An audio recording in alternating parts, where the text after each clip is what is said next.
Hi there, welcome to Just Business here on DarkBad TV, the show in which we discuss the state of the video games industry. My name is Indigo, and something smells fishy. Good evening everybody, welcome to Just Business. My name is Indigo, and there is something that's been on my mind for the past few weeks that I just haven't been able to shake. If you haven't heard, there's been quite a bit of controversy regarding a new game that was released a few weeks ago called Tony Hawk's Pro Skater 5. Yes, this is the 5th installment in the long-running series Tony Hawk's Pro Skater, and was released for PC, PS4 and Xbox One, and met with, how should I say, fairly mixed reception. Frankly speaking, this game sucks. This was the first Tony Hawk game in several years, and it came out terrible. Why? How?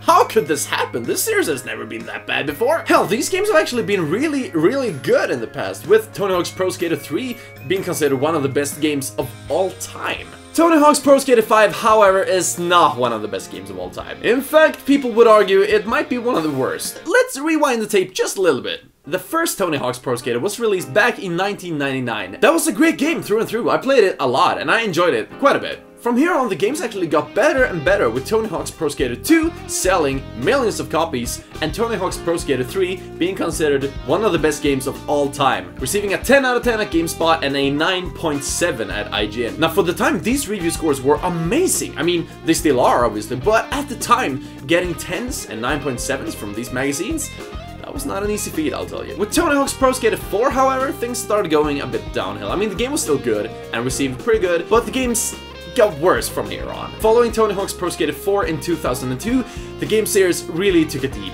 From here on, they just started releasing spin-off games instead, like the Underground series and the Ride series, and all of these games that people generally didn't really like that much. The last main game in the series was released in 2007, called Tony Hawk's Proving Ground, and it wasn't a bad game per se, but it was nowhere near up to par with the previous iterations. Now, the Tony Hawk series has always been published by Activision, but in the very same year as the last one, 2007, Electronic Arts released the very first EA Skate. EA Skate was a pretty obvious Tony Hawk competitor, and believe it or not, but the game actually scored higher than the last Tony Hawk game released in the same year. That game was eventually followed by Skate 2 and finally Skate 3 in 2010. Now, these games got some pretty good reviews. I mean, nothing groundbreaking, but they weren't bad. Now, here's where things are starting to get a bit interesting. Fast forward to last year, 2014, and something happened. Let's Players, including PewDiePie, started making videos playing Skate 3, and the game suddenly got immensely popular. In these videos, the game was depicted as extremely glitchy,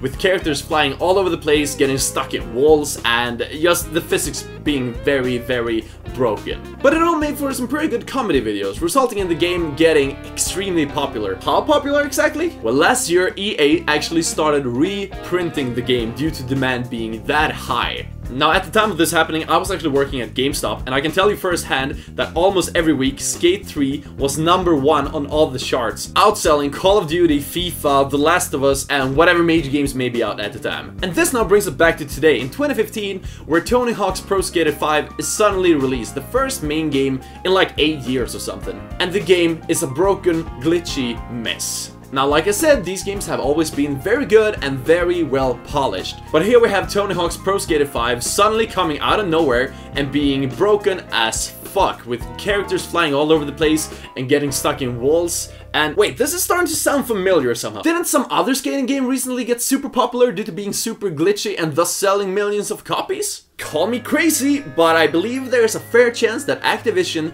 purposely released this game this broken just to get the clickbaits, just to get the Let's Players going, and just to get the viral comedy videos. Is this really what happened? We may never know. But I do know one thing. Tony Hawk's Pro Skater 5 sucks. Don't buy it. And that's the show for this week. I want to thank you all for watching and subscribing to DarkBad TV. We're on the second week of the channel going, and it's feeling pretty good so far. So thank you for watching, thank you for subscribing. Don't forget to like this video and leave a comment, and I'll see you next week. Till then, nothing personal, it's just business. Cheers!